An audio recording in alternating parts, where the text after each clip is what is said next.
The ground where my childhood home once stood was now nothing but a pit of dust and broken bricks. And there, right at the edge of the debris, stood my husband, Greg Talbot, grinning like he'd just won the lottery. He was on the phone with me. "I demolished your house," he said. "You're welcome." I didn't scream. I didn't cry. I laughed. A hollow, almost eerie sound that came from somewhere deep inside me. Because that house wasn't what he thought it was. Let me take you back. My name is Monica Talbot. I'm 52 years old, a retired schoolteacher, a mother of 2 grown children, and, until recently, the wife of a man I no longer recognized. I used to live a life of routines and modest joys in Lexington, Kentucky. I thought I knew what my future looked like. Peaceful days with my husband, weekends with my children, and maybe a trip or 2 to the mountains. But as life so often does, it didn't just change. It shattered. It started with the accident. One rainy December morning, my father was driving back from the farmer's market when a speeding truck ran a red light. The impact killed him instantly. He was 68, still full of plans and healthy as a horse. My mother collapsed when the officer came to tell her the news. From that moment on, she stopped eating. I tried everything. I brought her soup, her favorite ginger tea, even the chocolate cake she used to sneak slices of after dinner when she thought no one was watching. "Mom," I'd plead sitting by her bedside, "you have to eat? Just a little. Please." She would only shake her head and whisper, "It feels like something's stuck in my chest, Monica. Like there's no room left for food, just pain." At first, I thought it was just grief, but she kept losing weight, fast. Within 3 weeks, her cheekbones were sharp and her clothes hung off her like paper bags. I took her to the hospital, and what I heard next knocked the breath out of me. Stage 4 cancer, inoperable, terminal, 1 year. That's all we had left. I stared at the doctor, willing him to say he made a mistake, but he didn't flinch. My mother sat beside me, her hands folded tightly in her lap, like she was afraid they might betray the terror she was trying to hide. I went home that night, opened the door to our shared townhouse, and stood in the kitchen for 5 full minutes before saying a word to Greg. He was at the dining table, working on something for his company's marketing presentation. When I told him I wanted to move in with my mother to care for her, his pen stopped mid-stroke. "Again with your family," he said flatly. "We just buried your dad. Now I have to be dragged into more of this." I blinked at him. "She's dying, Greg." He sighed loudly, like I'd just asked him to donate a kidney. "Can't you just drive her to the hospital and back? Why do you have to live there?" "Because she'll be alone. Because she can't even get out of bed without help. Because she's my mother." He stood up, scoffing. "And who's going to take care of me while you're playing Florence Nightingale over there? Huh? Who's cooking, cleaning, doing laundry?" I didn't respond. I didn't know what to say. I was grieving, terrified, and all he saw was how it might inconvenience him. Finally, he said, "Fine, but don't expect me to lift a finger." And he meant it. We moved back into my childhood home, the one my father had built with his bare hands. It was a little creaky in places, but solid, familiar, safe. And even though Greg sulked like a child forced into timeout, I thought maybe this will be okay. It wasn't. He refused to help with meals, ignored my mother entirely, and complained that the TV was too loud or the house smelled like old people. I bit my tongue every time. I cleaned, cooked, ran errands, drove my mother to appointments, and still came home to his sulking presence like it was another weight on my back. "You don't even look at me anymore," I said one night.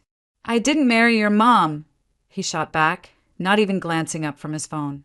Still, I stayed, because I didn't know how to abandon someone I loved. Not like that. Eventually, my mother grew weaker.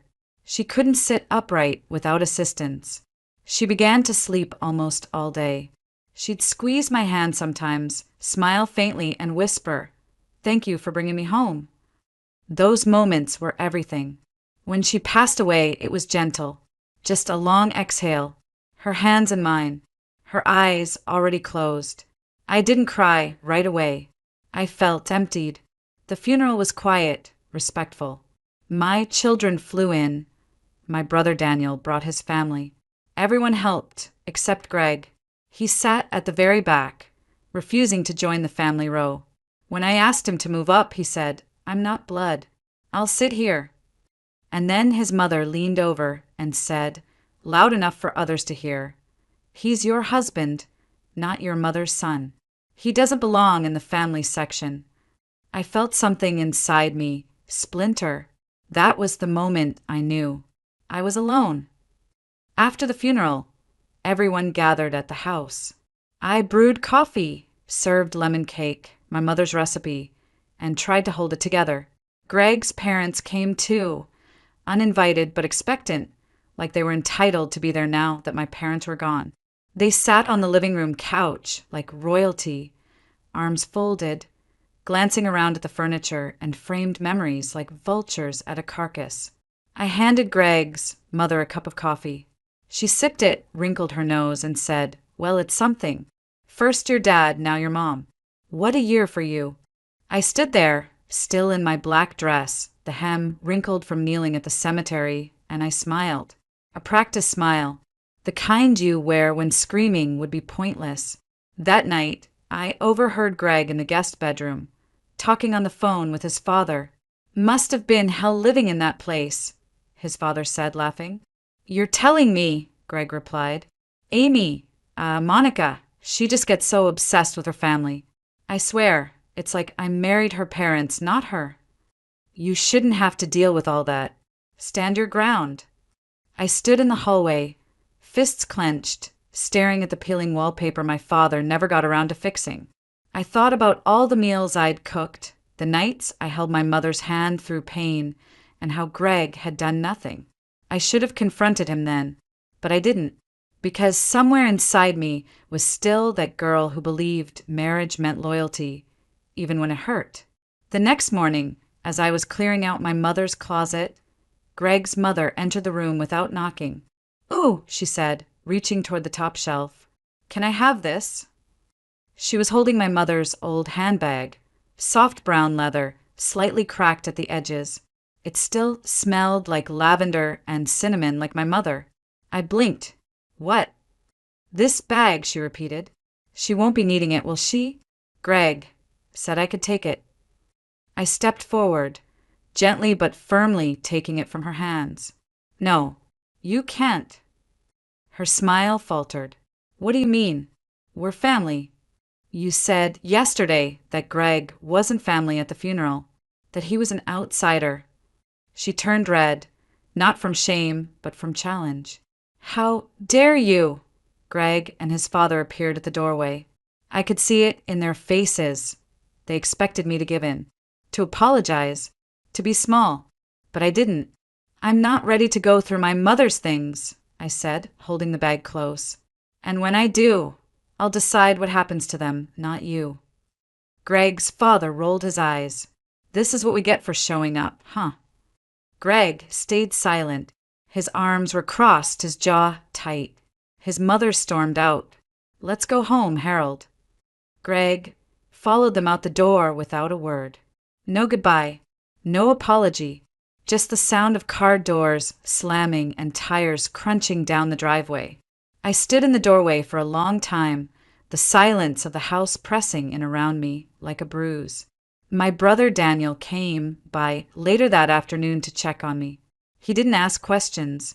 He just helped me bag the flowers from the service and stacked leftover food into containers for the fridge. "Monica," he said softly as he wiped his hands on a dish towel, "you don't have to stay here alone." But I shook my head. "This is home. I can't leave, not yet." I thought the worst had passed, that with my mother gone, the grief would slowly soften, that I'd find peace in routine again. I was wrong. Greg didn't come home for days. Then one night, I heard his car in the driveway. I opened the front door to see him standing there with an envelope in his hand. "Here," he said, handing it to me. "Travel vouchers. Take the kids. Go visit them. Spa weekend or something." I stared at him. Why? He shrugged. You need it. Change of scenery. I wanted to throw the envelope in his face, but then I thought about Logan and Sophie. I hadn't seen them properly in months. Maybe Greg was trying. Maybe he felt guilty. So I went. I spent the first 2 days at Sophie's condo in Louisville.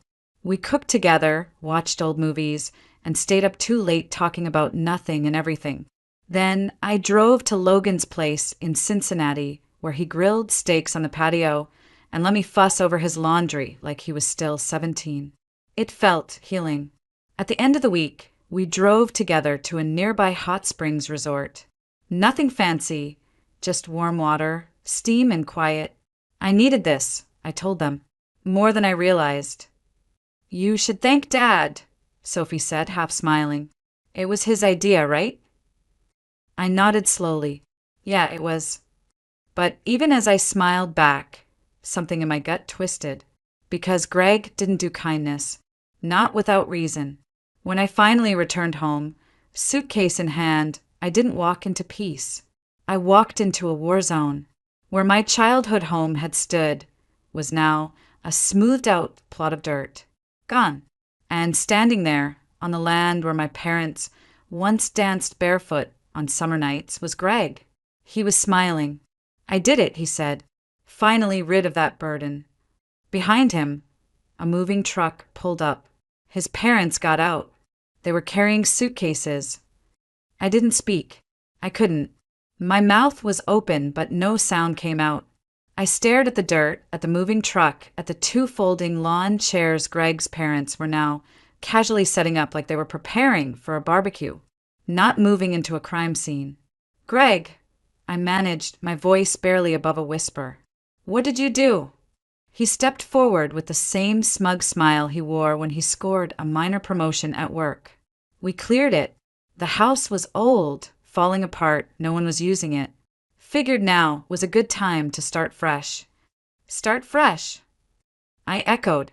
You demolished my parents' house. It was ours now, he said with a shrug. Well, yours, but we're married, so what's the difference? I laughed. Not a normal laugh. It came out like air leaking from a tire. Sharp, painful, out of control. Greg's parents froze mid-step. His mother's mouth twisted.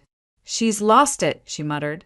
All that grief must have cracked something in her brain. I kept laughing, holding my stomach like it hurt, and it did. But not from humor. Greg's face stiffened. Why are you laughing? I wiped a tear from my cheek. The smile still curled on my lips. You really don't get it, do you? Get what? There is no inheritance. Silence. Thick, hanging, suffocating silence. Greg blinked. His mother cocked her head. What do you mean? I crossed my arms. I gave all the liquid assets, cash, stocks, bonds, to my brother Daniel. We talked about it before Mom passed. I told him to keep everything. Why the hell would you do that? Greg snapped. Because I didn't want anything but the house, I said evenly. It was the only thing that mattered to me. It was home. His father stepped forward, his voice rising. You're lying. That house was worth something. That's why Greg, wanted to bulldoze it into dust. Greg was pacing now, the muscles in his jaw twitching. So, what? You're saying I did all this for nothing? You tell me, I replied. His mother threw up her arms. She's bluffing. Monica always plays these mind games. There must be something left. I tilted my head. You think I'd lie about giving up my own inheritance just to prove a point? Believe what you want. But the house? That's all there was. And now it's gone. Greg's face turned red. You can't just... I'm done, I interrupted, walking past him toward my car. He grabbed my arm. Where are you going? I looked at his hand, then at his eyes. Away. Far enough that I don't have to see the people who tore down my life brick by brick. He let go. I didn't look back. I drove straight to my attorney's office. It turns out demolishing a house that wasn't legally yours, even as a spouse, wasn't just morally bankrupt. It was also highly illegal. The deed was still in my mother's name, and while the inheritance was being settled, no one had the right to touch it, not without signed approval, not without paperwork, not without a soul. Greg and his father had bypassed all that. His father, conveniently in the demolition business, had rounded up a few guys and some rental equipment to clear the place while I was off soaking in mineral springs and massaging grief out of my bones. I sat in that leather chair across from my lawyer, hand shaking, heart hollowed out. "Is there anything I can do?" I asked. He smiled, the kind of smile that lawyers reserve for situations so clear-cut they practically write themselves. "Oh, Monica," he said, "we're not just going after them. We're going to bury them." That night, I didn't sleep. I stared at the ceiling in my daughter's guest room, the legal documents resting on the nightstand like loaded weapons. I wasn't sure if I was angry or just numb, until the next morning, when I saw something that reignited every bit of rage I thought I had already burned through. Sophie, who had just returned from class, walked in with her phone held out. "Mom, is this?"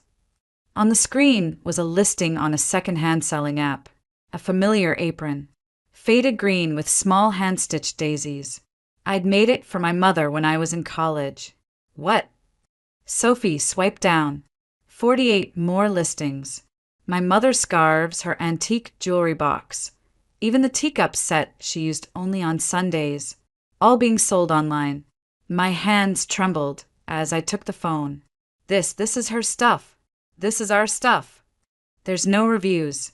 The account's new, Sophie said, but the shipping address. I ran it through a reverse search. It's Greg's parents' house. My vision tunneled. My throat dried. Of course. They hadn't just taken my house. They were now selling my mother's memories to strangers for $20 apiece. I dialed Greg immediately. He answered on the second ring. "What? You selling my mother's things online?" Silence. Then, "I have no idea what you're talking about. I'm coming to the house. Right now." "Monica," I hung up. I was already halfway out the door. Sophie insisted on coming with me. "You shouldn't go alone," she said, grabbing her keys. "You don't know what they'll say this time."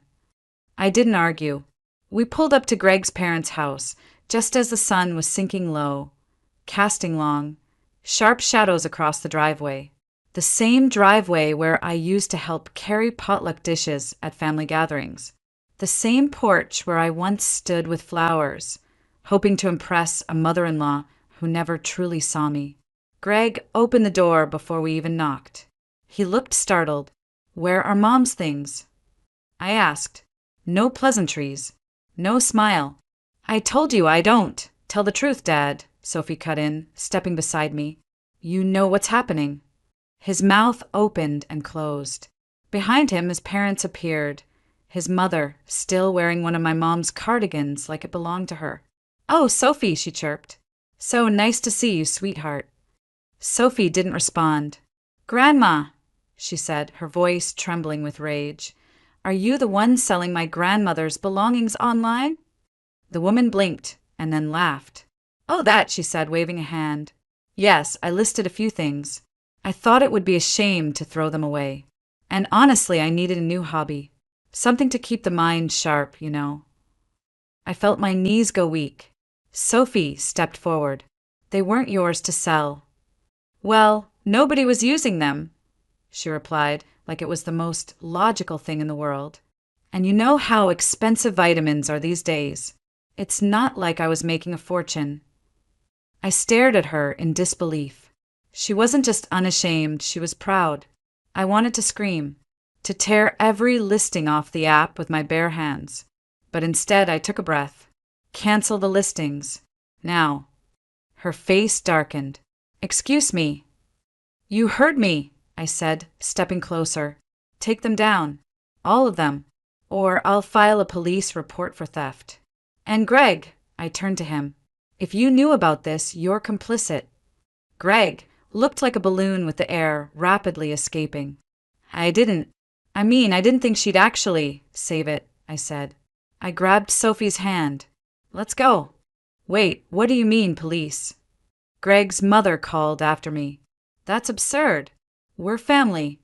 I turned on the porch. No, I said. You're not. We drove straight to the police station. Filing the report felt like cutting off a limb and cauterizing the wound in one motion. It hurt, but it was necessary. They took the claim seriously.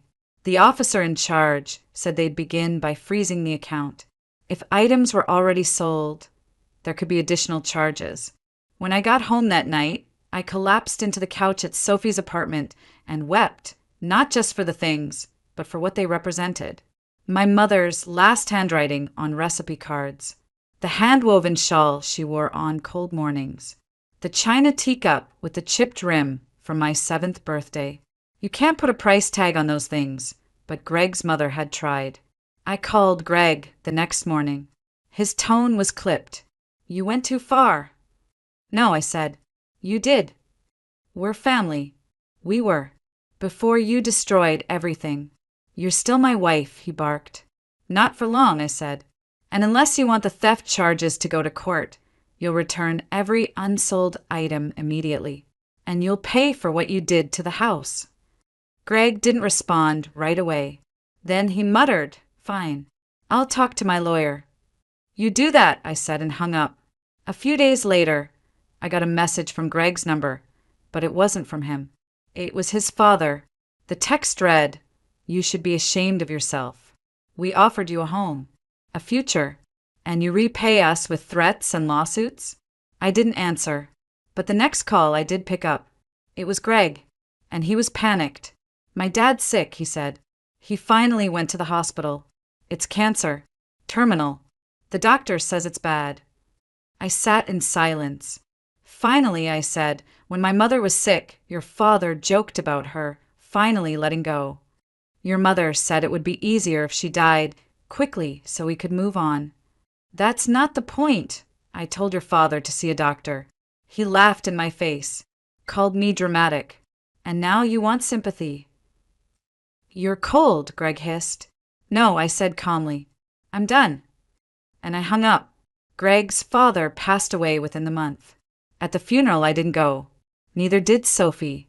But Logan did, for one reason only, to collect a copy of the will. When he called me afterward, his voice was flat, almost stunned. He left the house to me, he said. What? Grandpa's house. He left it in my name. And the rest of the assets are split between Dad and Grandma. I leaned back, closing my eyes. Even in death, Greg's father was trying to manipulate control. I could see the plan unfolding. Greg and his mother move into that house.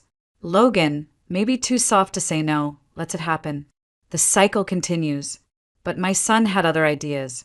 I'm selling the land, Logan said. And, Mom, I've already made arrangements.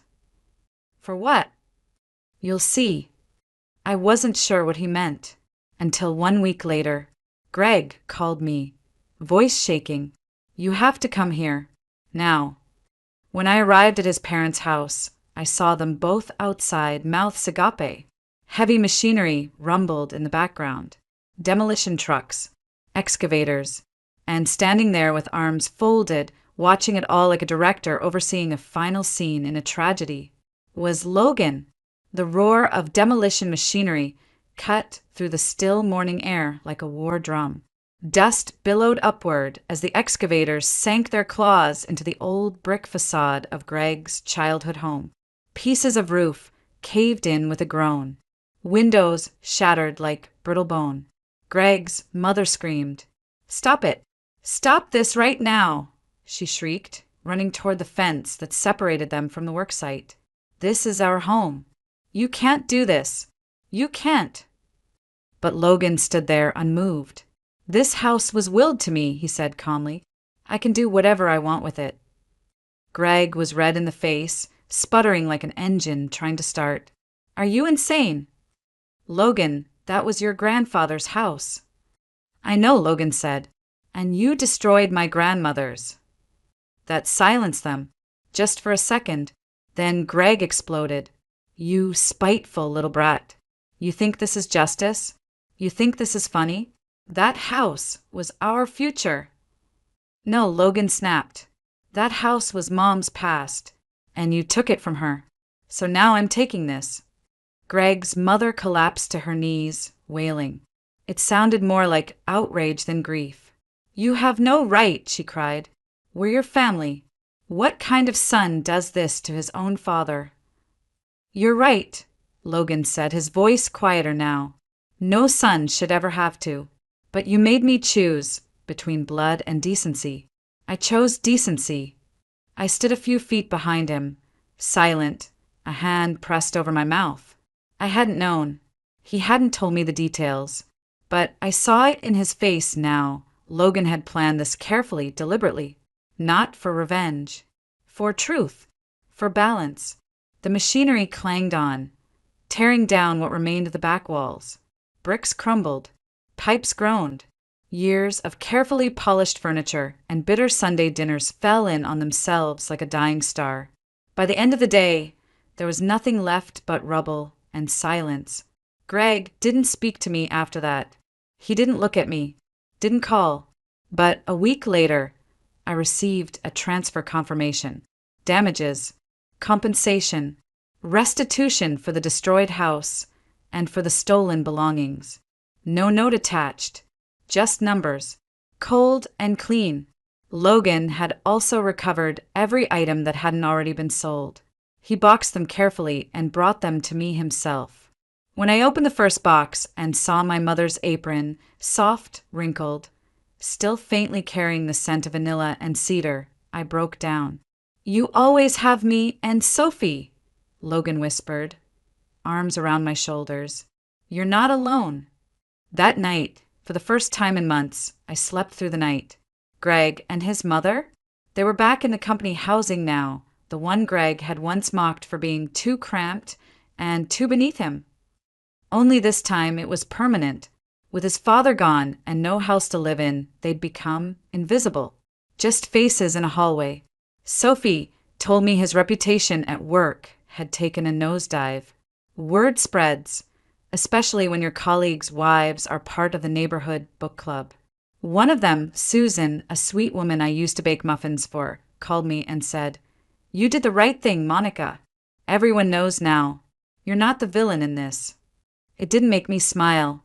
Not exactly. But it eased something. The wound was still there, but it had stopped bleeding. A few months passed. I continued living with Sophie, helping her with meal preps, planting flowers on her balcony, folding laundry while she graded papers. But deep down, I knew I couldn't stay forever. Then one afternoon, Logan showed up at the apartment with a strange look on his face. Can we talk? I nodded and sat across from him at the dining table. I proposed to Lily, he said. I smiled. That's wonderful. She said yes. Even better. He paused, then pulled out a folded brochure from his jacket pocket and slid it toward me. We're building a house on the land where Grandma and Grandpa's house used to be. We had it cleaned and appraised. It's perfect, and we want you to live with us. I stared at him. Logan, that's your future, not my burden. It's not a burden, he said. It's a foundation. We want to build something good where something ugly used to stand. I swallowed the lump rising in my throat. Lily's okay with this. She's the one who insisted. I looked down at the brochure. It showed a modest 2-story home with white siding and wraparound porch, a garden in the back, a bench swing out front. It's beautiful, I whispered. So are you, he said.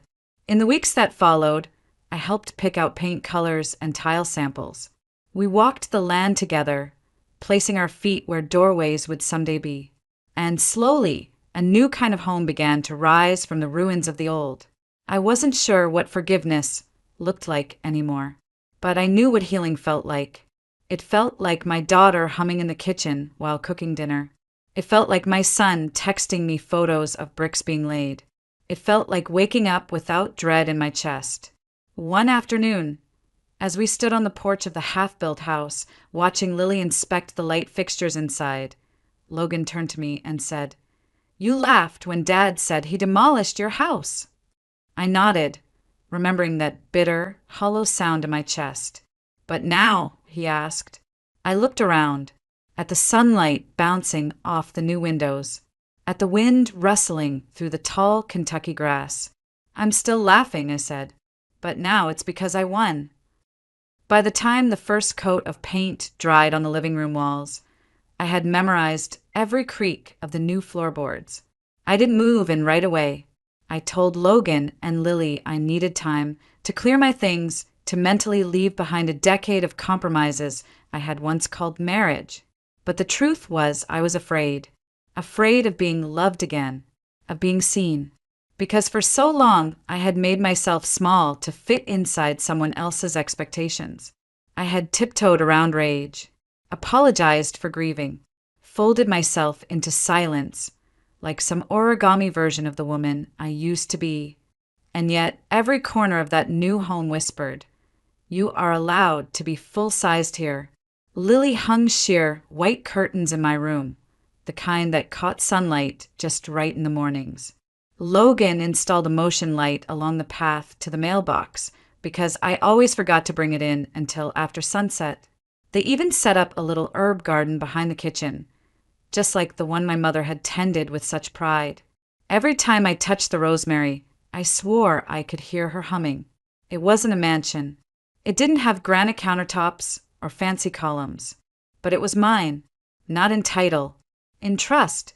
That spring, I planted zinnias out front, bright oranges and reds, the kind of flowers that didn't care if the soil was rocky, the wind too harsh.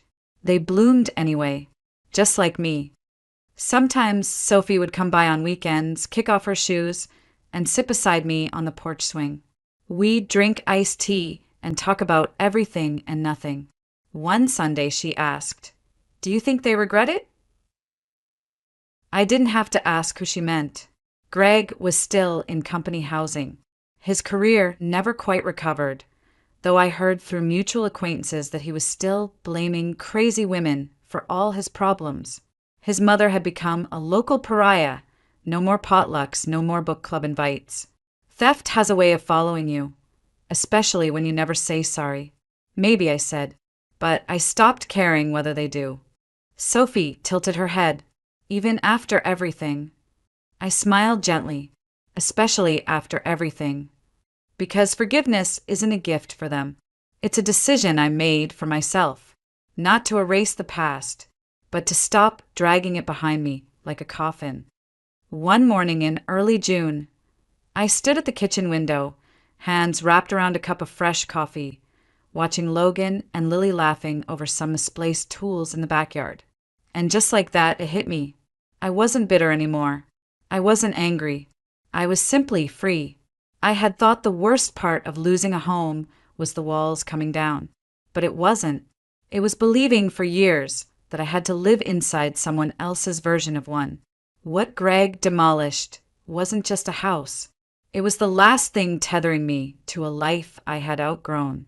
And in its place, something else had risen. Not just beams and drywall. Something stronger. Something earned. Something I could finally call mine, not because of a deed or a bank transfer, but because it held my peace. When people hear my story, they always ask the same thing. Didn't it hurt to lose that house? Of course it did, but you know what hurt more? Living in it with someone who never saw its worth.